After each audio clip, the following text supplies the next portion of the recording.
cannot leave you, so it breaks my heart to go. Something tells me I am needed at the front to fight for the poor. See the boys in blue are marching, and I can no longer stay. Once I hear the bugle calling, goodbye, darling, goodbye. G'day everyone, welcome to part 10. Start off with player number 37, Arthur Leach. Arthur Thomas Leach, born on the 2nd of March in 1876 in Heidelberg, was an 185cm utility recruited from Essendon, with his junior club being Burundara. He was Fred Leach's brother. Fred we covered in a previous video. This is another man that I'll kick off with the accolades to paint the picture. Premierships in 1902, 1903. Collingwood captain, 1906, 1907, 1908. Collingwood life member, 1908. Committee member, serving as vice president for a couple of years after retirement, and also club solicitor for 45 years.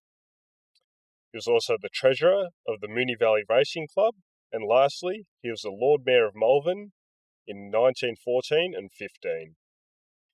Arthur Thomas Leach wasn't just one of Collingwood's best early footballers, he was one of its most respected. Educated at South Melbourne College, Leach was a gifted sportsman from a young age. At just 17, he was playing senior cricket for Camberwell. He was a middle order batsman from what I could gather. He was also studying law at Melbourne University. Football, however, became his greatest passion. After playing with Surrey Hills and Nunawading, and a brief spell at Essendon's VFL team, Collingwood spotted something others hadn't. They recruited him for 1898, and after breaking into the side in round 5, he barely missed a game over the next 3 seasons. Stark contrast to his brother, actually, who never played really. Leach began as a brilliant forward. One newspaper called him one of the smartest forwards playing, praising his cleverness and brilliancy, and his trademark busting runs, but his greatest impact came after moving into the ruck. Trainer Wal Lee, who we speak about quite a lot, said Leach was as strong as a lion. He is also credited at developing a secret system of signals so his teammates knew exactly where the ball would go. It sounds trivial these days, but back then it was an absolute revolution. So, before a ruck contest, he was secret hand gestures and that, so the players knew the setup and where to run and whatnot. Despite his strength, Leach built a reputation as one of the fairest players in the game. In one famous match, South Melbourne hardman Bert Franks repeatedly struck him, apparently in the most foul manner. Instead of retaliating, Leach simply outplayed him.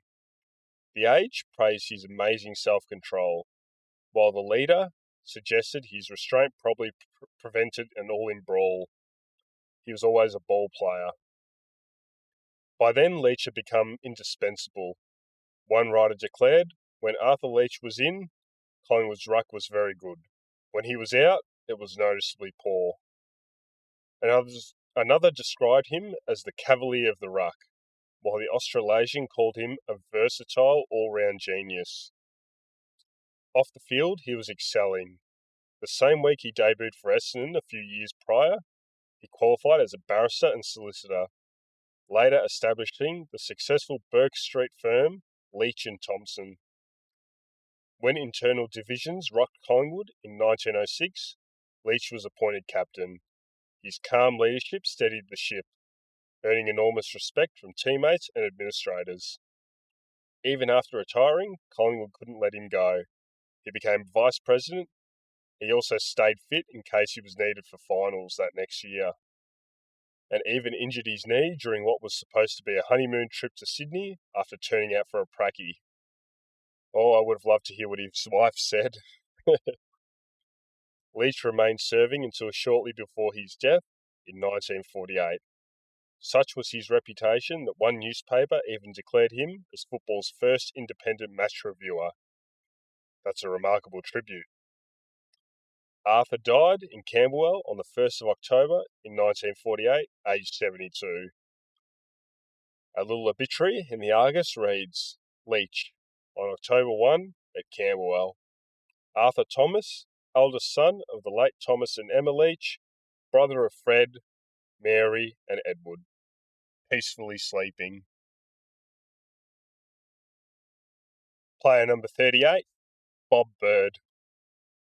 Robert Timothy Bird, born on the 17th of June in 1875 Melbourne.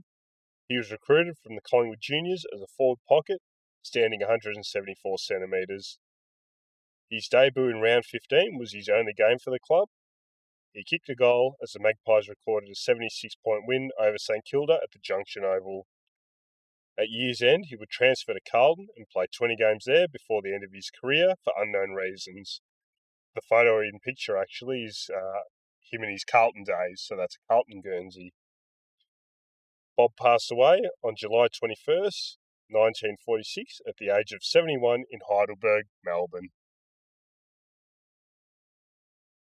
Player number 39, Tom Carmody. Thomas Joseph Carmody, born on the 10th of February in 1880 in North Melbourne, was an 173cm winger and forward, recruited from a junior club called Celtic. The junior club appears as though it was located in the Fitzroy area, however, they never had a ground.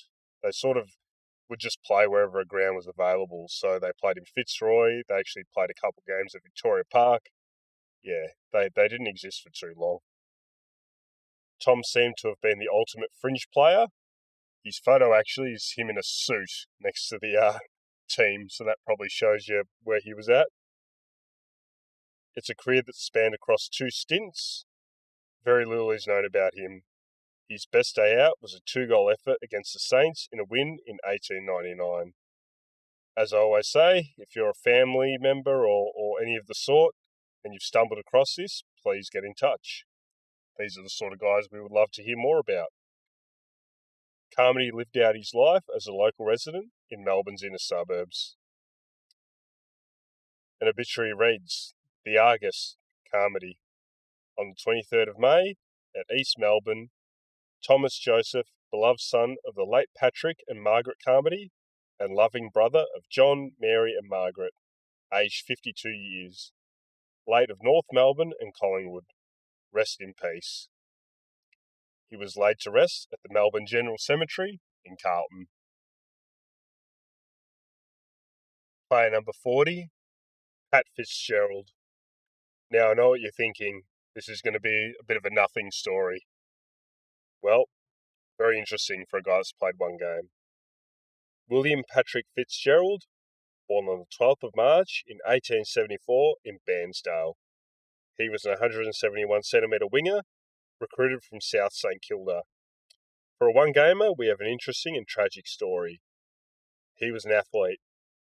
Pat was a champion sprinter for his school Xavier, and as a young man seemed to have toured around racing in the gift meets, winning the Maryborough Handicap in 1899, amongst others. It was also reported that for a few years in this period he was actually blind. We don't really know, but reported several times. He ended up regaining his sight, but no further digging gives us any more information there. He was a local footy star from Bairnsdale who moved to Melbourne, sharpening his skills at Xavier and South St Kilda. Standing at 6 foot, he quickly caught the attention of Collingwood selectors during the pre-season of 1899. The night before his debut, the Herald called him a new flyer in the Magpie flock, calling him speedy, reliable and built to perform. Round 1 of 1899 arrived and Pat lined up on the wing for the Magpies against Geelong.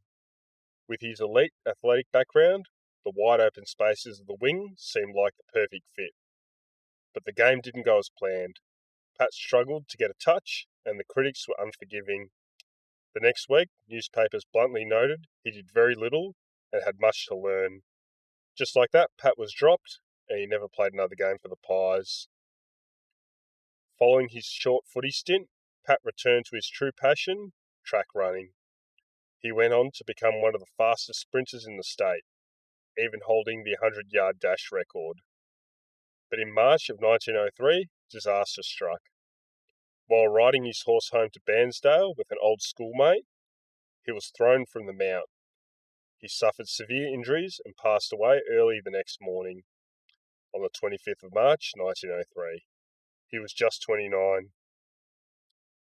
Pat Fitzgerald's life was tragically cut short, but his memory stayed strong in Bairnsdale and beyond. And while he went on to achieve legendary athletic feats on the running track, his single game for Collingwood, according to him, was close to the highlight. I think if you're a Collingwood supporter and hearing that, it does make sense. An extract from the Bairnsdale Advertiser reads, "News of the death caused the most painful sensation in Bairnsdale, where the deceased was born and had lived most of his life. A few years ago, he was one of the best sprinters in the state and held the record for 100 yards. He played for Collingwood Football Club 3 seasons ago.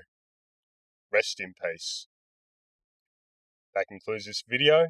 As always, thank you for watching. Please like and sub. Help me out a lot. Keep me going. Cheers, everyone.